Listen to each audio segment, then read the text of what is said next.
हरे कृष्णा। मार्गशीर्ष शुक्ल पक्ष की मोक्ष एकादशी का महत्व।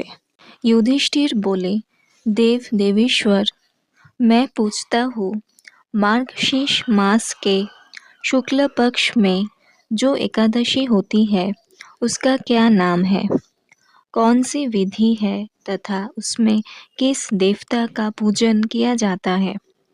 स्वामी, ये सब यथार्थ रूप से बताइए। श्री कृष्ण ने कहा, नृपश्रेष्ठ, मार्गशीर्ष मास के कृष्ण पक्ष में उत्पत्ति अथवा उत्पन्न नाम की एकादशी होती है, जिसका वर्णन मैंने तुम्हारे समक्ष कर दिया है। अब शुक्ल पक्ष की एकादशी का वर्णन करूंगा, जिसके श्रवण मात्र से वाजपेय यज्ञ का फल मिलता है। उसका नाम है मोक्ष एकादशी, जो सब पापों का अपहरण करने वाली है। राजन, उस दिन यत्नपूर्वक तुलसी की मंजरी तथा धूप दीप आदि से भगवान दामोदर का पूजन करना चाहिए। पूर्वोक्त विधि से ही दशमी और एकादशी के नियमों का पालन करना उचित है। मोक्ष एकादशी बड़े बड़े पातकों का नाश करने वाली है। उस दिन रात्रि में मेरी प्रसन्नता के लिए नृत्य, गीत और स्तुति के द्वारा जागरण करना चाहिए। जिसके पितर पापवश नीच योनि में पड़े हो, वे इसका पुण्य दान करने से मोक्ष को प्राप्त होते हैं। इसमें तनिक भी संदेह नहीं है। पूर्व काल की बात है, वैष्णवों से विभूषित परम रमणीय चंपक नगर में वैखनस नामक राजा रहते थे। वह अपनी प्रजा का पुत्र की भांति पालन करते थे। इस प्रकार राज्य करते हुए राजा ने एक दिन रात को स्वप्न में अपने पितरों को नीच योनि में पड़ा हुआ देखा। उन सबको इन अवस्था में देखकर राजा के मन में बड़ा विस्मय हुआ और प्रातःकाल ब्राह्मणों से उन्होंने उस स्वप्न का सारा हाल कह सुनाया। राजा बोले, ब्राह्मणों, मैंने अपने पितरों को नरक में गिरा देखा है। वे बारंबार रोते हुए मुझसे यूँ कह रहे थे कि तुम हमारे तनुज हो, इसीलिए इस नरक समुद्र से हम लोगों का उद्धार करो। द्विजोवरो, इस रूप में मुझे पितरों के दर्शन हुए हैं। इससे मुझे चैन नहीं मिलता। क्या करो, कहाँ जाओ? मेरा हृदय रौंधा जा रहा है।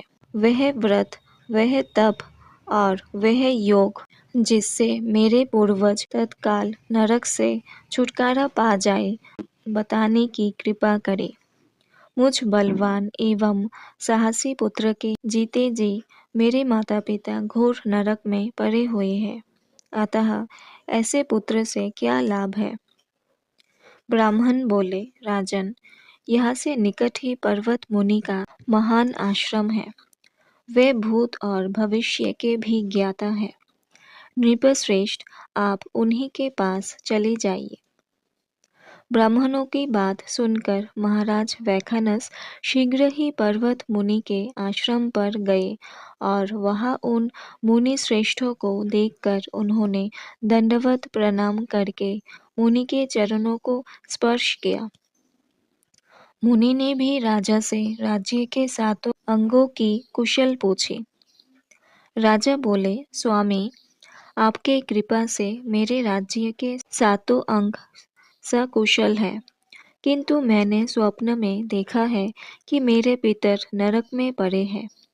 अतः बताइए, किस पुण्य के प्रभाव से उनका वहां से छुटकारा होगा? राजा की यह बात सुनकर मुनि श्रेष्ठ पर्वत एक मुहूर्त तक ध्यानस्थ रहे।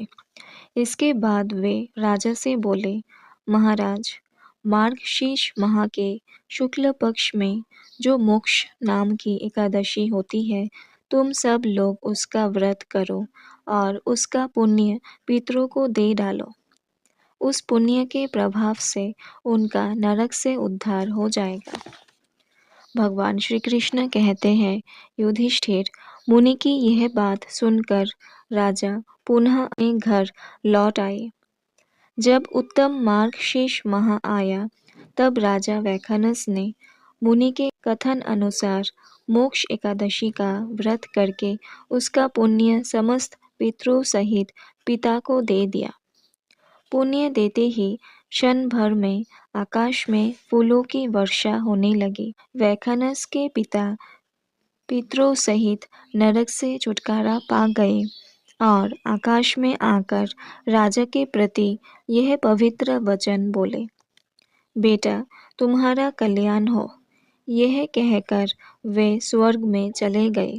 राजन, जो इस प्रकार कल्याणमयी मोक्ष एकादशी का व्रत करता है, उसके पाप नष्ट हो जाते हैं और मरने के बाद वह मोक्ष प्राप्त कर लेता है। यह मोक्ष देने वाली मोक्ष एकादशी मनुष्य के लिए चिंतामणि के समान समस्त कामनाओं को पूर्ण करने वाली है। इस महात्म्य के पढ़ने और सुनने से वाजपेय यज्ञ का फल मिलता है।